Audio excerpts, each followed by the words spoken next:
Hello everyone, welcome back to my channel RT kitchen with blog.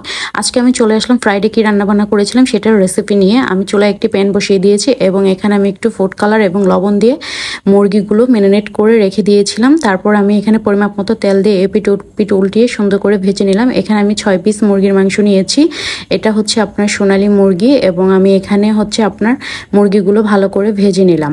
1200 গ্রাম পরিমাপ মুরগি ছিল। এখানে আমি 1 কাপ পেঁয়াজ কুচি সেই তেলের মধ্যে সুন্দর করে ভেজে নিয়েছি এবং এই তো পেঁয়াজ বেরেস্তাগুলো উঠিয়ে নিলাম। এবার এখান থেকে কিছুটা তেল কমিয়ে নিয়েছি। এখানে আমি টক দই দিয়ে দিলাম হাফ কাপ। ভালো করে টক দইটা তেলের মধ্যে ভেজে এখানে আমি রাঁধুনি প্যাকেট মশলা দিয়ে দিলাম একটা, এবং এখানে আমি সামান্য একটু মরিচের গুঁড়া দিলাম সুন্দর একটা কালার আসানোর জন্য, এবং লবণ দিতে ভুলে গিয়েছিলাম, তো লবণটা পরে আমি দিয়ে দিয়েছি। এখানে আমি মাংসগুলো দিয়ে দিলাম সুন্দর মতো কষিয়ে, তারপর মাংসগুলো দিয়ে দিয়েছি এবং এখানে আমি কাঁচা দুধ দিয়ে দিয়েছি।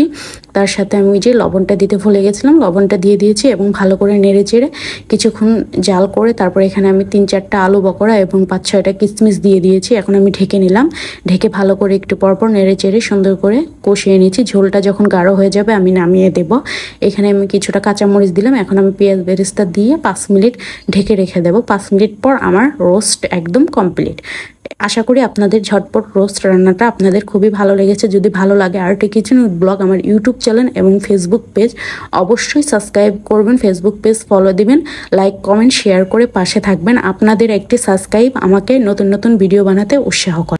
এই পর্যায়ে চুলার আঁচটা আমি অফ করে দিব, তাই আমি এখানে সামান্য পরিমাপ ঘি দিয়ে দিলাম। প্রায় 2 চা চামচের মতো ঘি দিয়েছি। ঘি দিলে সুন্দর একটা ফ্লেভার আসবে এবং মাংসগুলো খুবই জুসি লাগে, খেতে খুবই অসাধারণ লাগে। এই তো আপনাদের কাছে কেমন লাগলো অবশ্যই কমেন্ট করবেন। এই পর্যায়ে আমার রোস্ট রান্না শেষ। এই তো ফাইনাল লুক দেখতে পাচ্ছেন।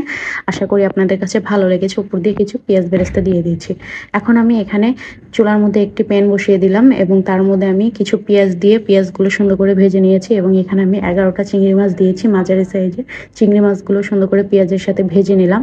চিংড়ি মাছের চোচাগুলো আমি ছিলে ফেলেছি, এই কারণে দেখতে খুবই ছোট লাগছে। এবং এখানে আমি একটি বড় সাইজের টমেটো 8 টুকরো করে দিয়ে দিয়েছি। সামান্য একটু আদা রসুন বাটা দিয়ে দিলাম 1 চা চামচের মতো। তার সাথে আমি এখানে পরিমাপ মতো লবণ, 1 চা চামচ হলুদের গুঁড়া, 1 চা চামচ মরিচের গুঁড়া, 1 চা চামচ ধনিয়া গুঁড়া এবং 1 চা চামচ জিরার গুঁড়া দিয়ে ভালো করে আমি মশলাটা সুন্দর করে মাছগুলো একসাথে কষিয়ে নিলাম।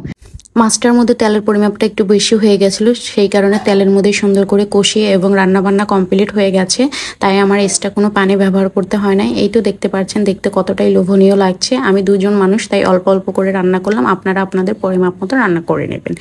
এই তো দেখতে পাচ্ছেন এই পর্যায়ে কিন্তু আমার রান্না শেষ। এখন আমি চুলার আঁচটা অফ করে আমি পরিবেশন করে নেব। আশা করি আপনাদের কাছে ভালো লেগেছে। যদি ভালো লাগে অবশ্যই আরটি কিচেন উইথ ব্লগ আমার ইউটিউব চ্যানেল সাবস্ক্রাইব করবেন, ফেসবুক পেজ ফলো দিবেন, লাইক কমেন্ট শেয়ার করে পাশে থাকবেন। পাশে থাকলে আমারও ভালো লাগবে, নতুন নতুন ভিডিও বানাতে খুবই উৎসাহ পাবো। এই তো আমার টমেটো পেঁয়াজ দিয়ে ভুনা করা চিংড়ি মাছের ফাইনাল লুক। আশা করি আপনাদের কাছে ভালো লেগেছে। এখন চুলায় আমি একটি প্যান বসিয়ে দিয়েছি। তার মধ্যে হচ্ছে আমি 3টি এলাচ এবং 2 টুকরো দারচিনি, হাফ কাপ পেঁয়াজ কুচি এবং 2টা তেজপাতা টুকরো দিয়ে ভালো করে পেঁয়াজ বেরেস্তা করে কিছুটা বেরেস্তা উঠিয়ে নিয়েছি এবং এই পর্যায়ে আমি এখানে 2 পট পোলাওয়ের চাল দিয়ে দিয়েছি। চালটা আমি ভালো করে ভেজে নিচ্ছি। সামান্য আমি 1 চা চামচের মতো আদা বাটা এবং হচ্ছে সামান্য পরিমাপ মতো হচ্ছে লবণ দিয়ে ভালো করে ভেজে নিয়েছি। যত ভাজবেন পোলাওয়ের চালটা তত পোলাও ঝরঝরা এবং খুবই সুন্দর হবে। এখানে আমি হাফ কাপ দুধ দিয়েছি এবং এখানে আমি যেহেতু 2 পট চাল ব্যবহার করেছি সেক্ষেত্রে আমি 4 পট পানি ব্যবহার করার কথা। আমি যেহেতু হাফ কাপ দুধ দিয়েছি সেক্ষেত্রে 3.5 পট গরম পানি ব্যবহার করেছি। তার সাথে আমি কিছুটা আলু বকরা এবং কিছু কিশমিশ দিয়ে ভালো করে নেড়েচেড়ে বলক ওঠা পর্যন্ত ফুল আঁচে রেখে দিয়েছিলাম। যখন চাল আর পানি সমান সমান হয়ে যাবে তখন মিডিয়াম হিটে একদম লো হিটে রেখে আমি সুন্দর করে নেড়ে চেড়ে দমে সুন্দর করে রেখে দেব। 5 থেকে 10 মিনিটের মধ্যে পোলাওটা রেডি হয়ে যাবে। এই তো আমি সুন্দর করে এখন দেখছেন নেড়ে চেড়ে সুন্দর করে রেখে দিলাম মিডিয়াম একদম লো হিটে। তো দেখতে পাচ্ছেন এই পর্যায়ে এই তো আমার পোলাও হয়ে গেছে। এই যে ফাইনাল লুক। তার উপর দিয়ে কিছু কিশমিশ এবং পেঁয়াজ বেরেস্তা দিয়ে ডেকোরেশন করে নিয়েছি। আশা করি ভালো লাগবে। এর সাথে আমি এখানে ঢ্যাঁড়স ভাজি করে নিয়েছি। রসুন কুচি, পেঁয়াজ কুচি এবং কাঁচামরিচ দিয়ে ঢ্যাঁড়সগুলো সুন্দর করে একসাথে হলুদ লবণ দিয়ে তেলের মধ্যে ভেজে নিয়েছি।